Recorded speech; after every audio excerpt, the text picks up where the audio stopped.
जय श्री हरि। धर्म ज्ञान चैनल पर आप सभी का हार्दिक स्वागत है। आज की इस वीडियो में हम माघ मास महात्म्य के 12वें और 13वें अध्याय की कथा सुनेंगे। शुरू करते हैं 12वां अध्याय।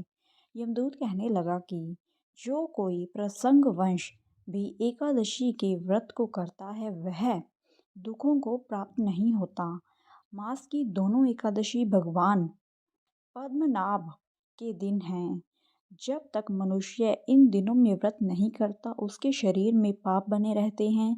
हजारों अश्वमेघ, सैकड़ों वाजपेयी यज्ञ एकादशी व्रत की 16वीं कला के बराबर भी नहीं है। एकादशी के दिन व्रत करने से 11 इंद्रियों से किए सब पाप नष्ट हो जाते हैं। गंगा, गया, काशी, पुष्कर, कुरुक्षेत्र, यमुना, चंद्रभागा कोई भी एकादशी के तुल्य नहीं है। इस दिन व्रत करके मनुष्य अनायास ही वैकुंठ लोक को प्राप्त करता है। एकादशी को व्रत और रात्रि जागरण करने से माता पिता और स्त्री के कुल की 10-10 पीढ़ियां उद्धार पाती है और वह पीताम्बरधारी होकर भगवान के निकट रहते हैं। बाल, युवा और वृद्ध सब तथा पापी भी व्रत करने से नरक में नहीं जाते। यमदूत कहते हैं कि हे वैश्य, मैं सूक्ष्म में तुमसे नरक से बचने का धर्म कहता हूँ। मन, कर्म और वचन से प्राणी मात्र का द्रोह न करना, इंद्रियों को वश में रखना, दान देना, भगवान की सेवा करना, नियम पूर्वक वर्णाश्रम धर्म का पालन करना, इन कर्मों के करने से मनुष्य नरक से बचा रहता है। स्वर्ग प्राप्त करने की इच्छा से मनुष्य गरीब भी हो तो भी जूता, छतरी, अन्न, धन, जल कुछ न कुछ दान देता रहे। दान देने वाला मनुष्य कभी यम की यातना को नहीं भोगता तथा दीर्घायु और धनी होता है। बहुत कहने से ही क्या अधर्म से ही मनुष्य बुरी गति को प्राप्त होता है। मनुष्य सदैव धर्म के कार्यों से ही स्वर्ग प्राप्त करता है, इसलिए बाल्यावस्था से ही धर्म के कार्यों का अभ्यास करना चाहिए।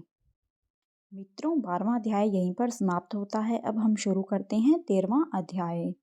विकुंडल कहने लगा कि तुम्हारे वचनों से मेरा चित्त अति प्रसन्न हुआ है, क्योंकि सज्जनों के वचन सदैव गंगा जल के सह्य पापों का नाश करने वाले होते हैं।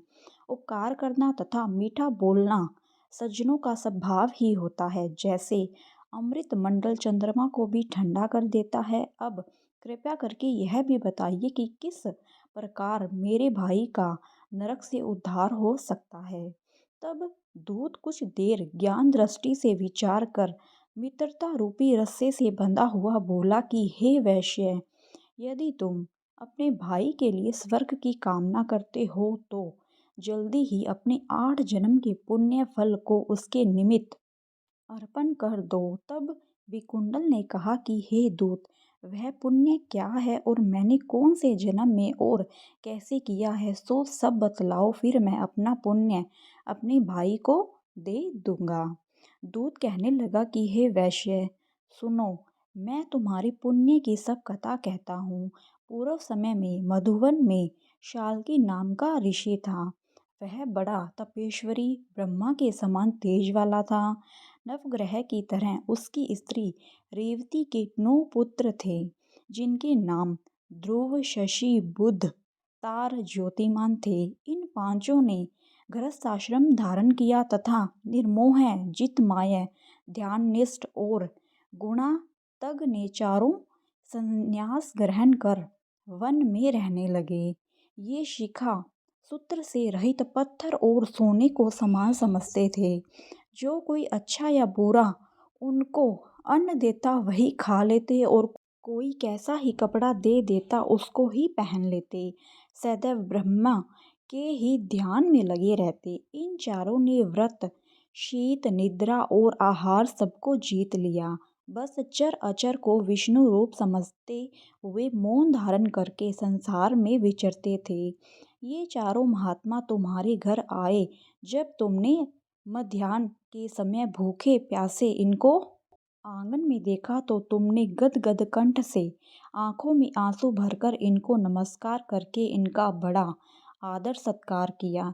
इनके चरणों को धोकर बड़े प्रेम से तुम इनसे कहने लगे कि आज मेरे अहोभाग्य है, आज मेरा जन्म सफल हुआ, मुझ पर भगवान प्रसन्न हुए, मैं सनाथ हुआ।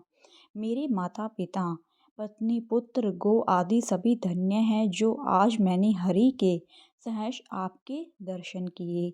सो हे वैश्य, इस प्रकार तुमने श्रद्धा से उनका पूजन किया और चरण धोकर जल को मस्तक से लगाया। फिर विधि पूर्वक इनका पूजन करके तुमने इन सन्यासियों को भोजन कराया। इन सन्यासियों ने भोजन करके रात को तुम्हारे घर में विश्राम किया और ब्रह्मा के ध्यान में लीन हो गए। इन सन्यासियों के सत्कार से जो पुण्य तुमको मिला सो मैं भी कहने में असमर्थ हूँ, क्योंकि सब भूतों में प्राणी श्रेष्ठ है। प्राणियों में बुद्धि वाले, बुद्धि वालों में मनुष्य, मनुष्यों में ब्राह्मण, विद्वानों में पुण्यात्मा और पुण्य आत्माओं में ब्रह्मज्ञानी सर्वश्रेष्ठ है। ऐसे ही संगति से बड़े बड़े पाप नष्ट हो जाते हैं। यह पुण्य तुमने अपने पहले 8वें जन्म में किया था।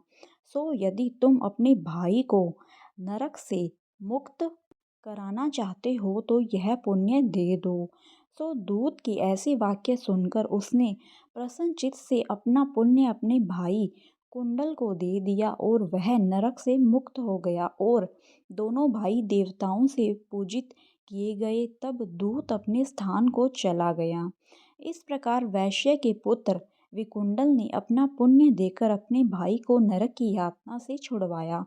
सो हे राजन, जो कोई इस इतिहास को पढ़ता या सुनता है वह 1000 गोदान का फल प्राप्त करता है। धन्यवाद मित्रों, यह अध्याय यहीं पर समाप्त होता है।